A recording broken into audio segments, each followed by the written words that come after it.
Sud Radio, Osez entreprendre, Thomas Binet. Et bonjour Thomas. Bonjour Laurence. Au sommaire d'Oser entreprendre ce matin. On va commencer par parler de la saga des TGV, un fameux train à grande vitesse, et on va recevoir notre grand témoin François Michalon, qui est conseiller en stratégie humaine pour sportifs de haut niveau et dirigeants d'entreprise. On va parler charge mentale, burn-out, bore-out, bref, la fatigue, le stress, l'ennui d'entreprise. Il est temps que les vacances arrivent, Laurence. Et on va, pour ceux qui travaillent, en revanche, cet été, on va parler de comment travailler pendant les Jeux Olympiques de Paris. Oui, ça va être notre cas, figurez-vous. Alors Thomas, comme vous venez de le dire, en partenariat avec le magazine Entreprendre, on entre dans les coulisses des entreprises. Premier épisode de votre saga qui sera donc et qui est consacré au TGV, la marque des trains à grande vitesse. Oui Laurence, parce que l'idée du TGV est née dans les années 60, à une époque où la France se modernisait et cherchait des alternatives à la voiture. L'objectif était de relier Paris à Lyon à grande vitesse, d'où le nom de train à grande vitesse. Mais sa première mise en circulation date de 1981.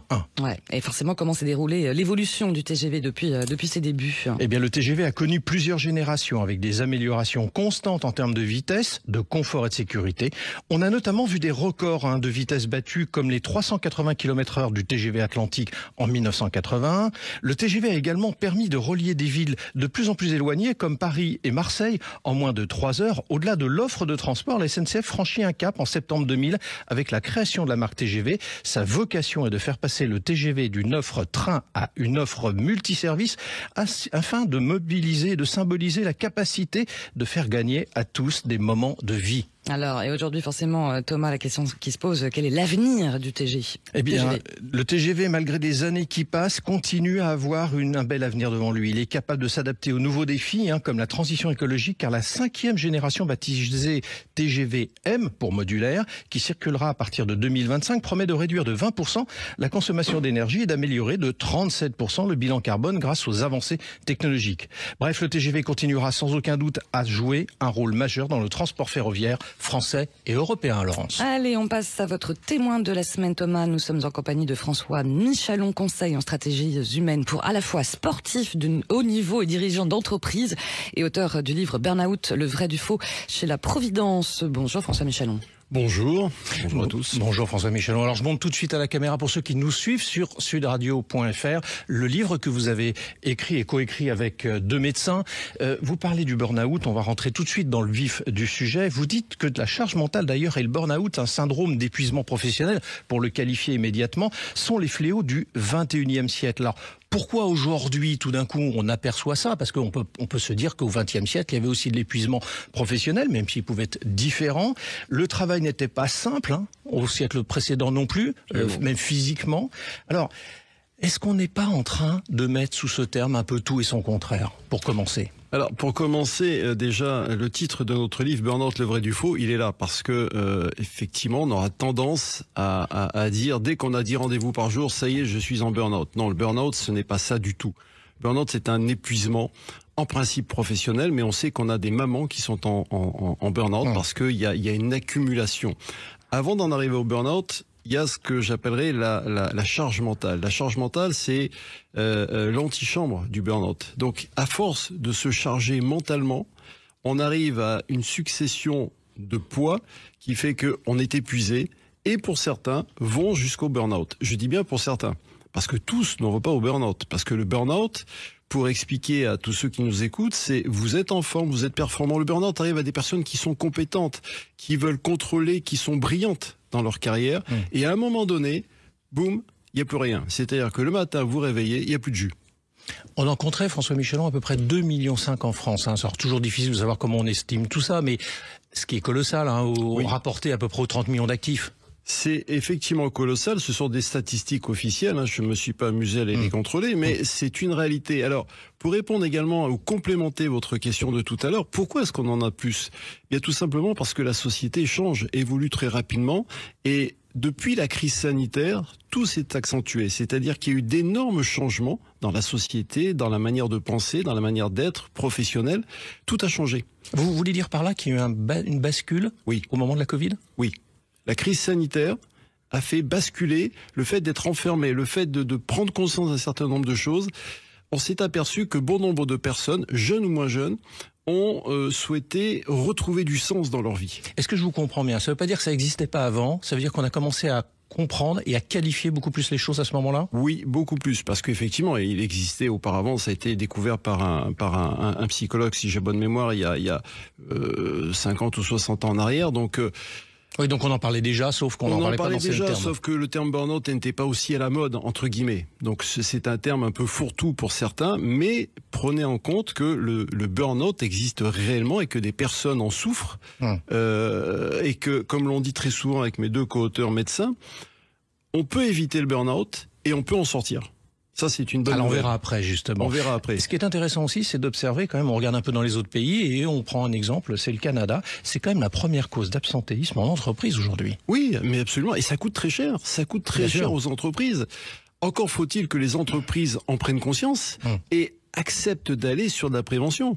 Alors, il existe aujourd'hui des normes, des réglementations de travail, des qualités de vie au travail qui existent. Il y a des sociétés qui sont vigilantes et qui prennent soin de leurs employés. Et puis, vous avez des très grosses structures qui considèrent que les employés sont des pions sur l'échiquier et puis sans intérêt. Alors, est-ce qu'on fait quand même une différence pour les gens qui nous écoutent et peut-être pour nous-mêmes d'ailleurs entre burn-out et dépression?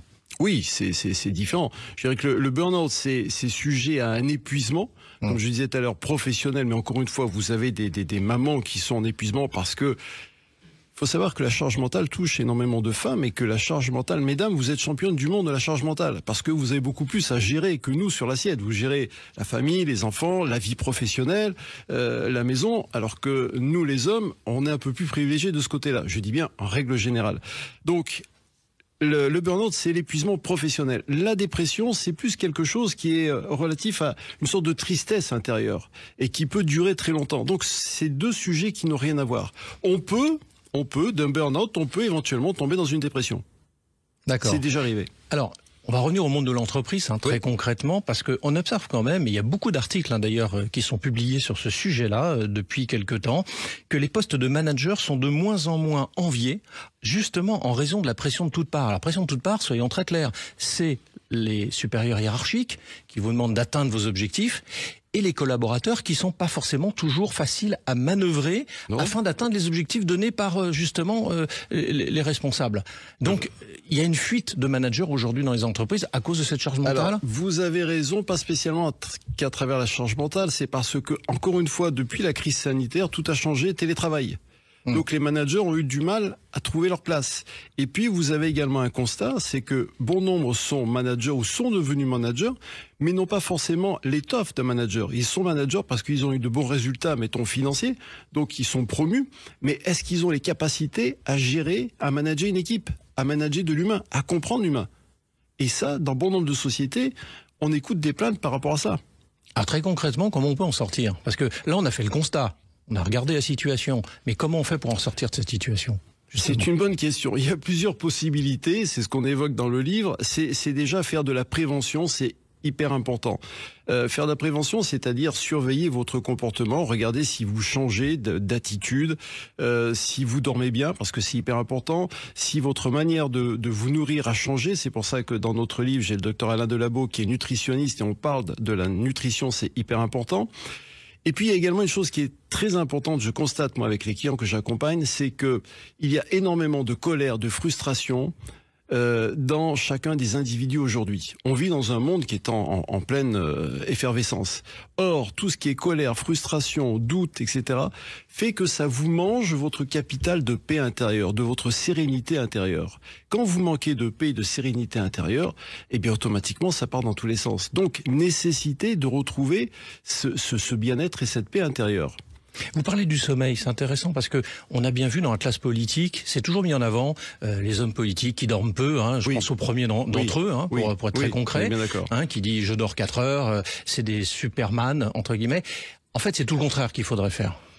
Concrètement. Il est évident que vous avez des modes et que certains politiques ont mis en avant qu'ils dormaient très peu parce que très actifs. Ça fait bien d'être actif. Ça fait bien, vous avez des entrepreneurs qui disent mais non, mais ça sert à rien de dormir, etc. Au contraire, tu perds du temps dans la rentabilité. Or, le corps humain a besoin de se reposer, le cerveau a besoin de se reposer. N'oublions pas que nous sommes tous des milliardaires en puissance, milliardaires de par le nombre de neurones que nous avons. Mais ces neurones, ces petites neurones, elles ont besoin de se reposer. Or, si vous vous reposez, ça fait du bien, sachant que le cerveau consomme 20% de votre énergie quotidienne. alors qu'il pèse que 1,3 kg. Donc, nécessité de vous reposer, nécessité de bien vous nourrir. Attention, nourrir en termes de nutrition et nourrir en termes de forme de pensée. Parce que c'est une nourriture, la nourriture de l'esprit et la nourriture terrestre. Ce sont deux choses importantes. Et puis, une dernière chose qui est très importante, faites du sport. Quand je dis faites du sport, alors j'entends déjà certains, oui, mais moi je suis pas un athlète. Non, mais le sport, c'est, reprenez-le à la dimension étymologique. Faire du sport, c'était jouer. C'est ça. Faire du sport. Alors, vous pouvez faire marcher, c'est du sport, ça fait du bien. Mais jouer. Or, aujourd'hui, je constate que nombre d'entrepreneurs, de dirigeants, vous et moi, ne jouez plus. Merci François Michelon. On va courir justement vers la dernière chronique. Merci beaucoup François Michelon. Et je rappelle que vous êtes conseiller en stratégie humaine. Moi, j'ai pris des notes. En tant que matinalier, il faut qu'on dorme plus aussi. Allez, c'est parti. Bruno, le spécialiste des fournitures et de l'équipement pour les professionnels, présente Sud Radio, Osez entreprendre, les essentiels de l'entrepreneuriat. Alors Thomas, pour commencer ce matin, votre question, comment travailler pendant la période des JO, ça arrive? Ben oui, ça arrive. Je dois commencer d'ailleurs à vous rappeler les dates. Les Jeux Olympiques auront lieu du vendredi 26 juillet au dimanche 11 août et les Jeux Paralympiques, dont on parle un petit peu moins aujourd'hui, du 28 août au 8 septembre. Alors bien sûr, certains seront en vacances car ils ont anticipé une période compliquée aux alentours des sites olympiques. Mais pour les autres, comment s'y prendre justement? Il y a forcément le télétravail, Thomas. Oui, pour les métiers qu'ils permettent, oui, mais ça risque d'être compliqué pour les autres qui doivent utiliser, entre autres, leur véhicule pour se rendre à leur travail ou se déplacer professionnellement. Alors pour les autres, le télétravail va être favorisé par nombre d'entreprises et de salariés. On voit que certaines entreprises ont même décidé de fermer leurs portes durant les JO. Alors justement, côté employeur, comment un employeur peut organiser le travail durant cette période? Il faut savoir que le droit du travail était assoupli pendant cette période particulière. On pourra adapter les horaires de travail en fonction des pics d'affluence dans les transports, voire des fermetures de stations de métro sur Paris, par exemple. Comme je l'ai dit, on peut avoir recours aux congés payés et on pourra adapter la durée du travail pour tenir compte des contraintes des entreprises contribuant aux Jeux Olympiques et Paralympiques. Il faut rappeler que l'employeur doit être d'accord avec vos dates de vacances, car elles peuvent être fixées d'autorité par lui, tout en ayant pris le soin d'en informer le collaborateur un mois avant. Ouais, quand même. Allez, un dernier point pour conclure, Thomas. Oui, tout le monde évoque les difficultés pour les périodes des Jeux Olympiques, mais il est assez probable que ce sera celle des Jeux Paralympiques qui va, au niveau de la circulation, être très tendue, car tout le monde sera globalement rentré de vacances fin août. C'est ça. Allez, Thomas, on se retrouve dans quelques instants sur Sud Radio pour oser investir. Et là, vous allez nous parler d'argent et de crédit. À tout à l'heure.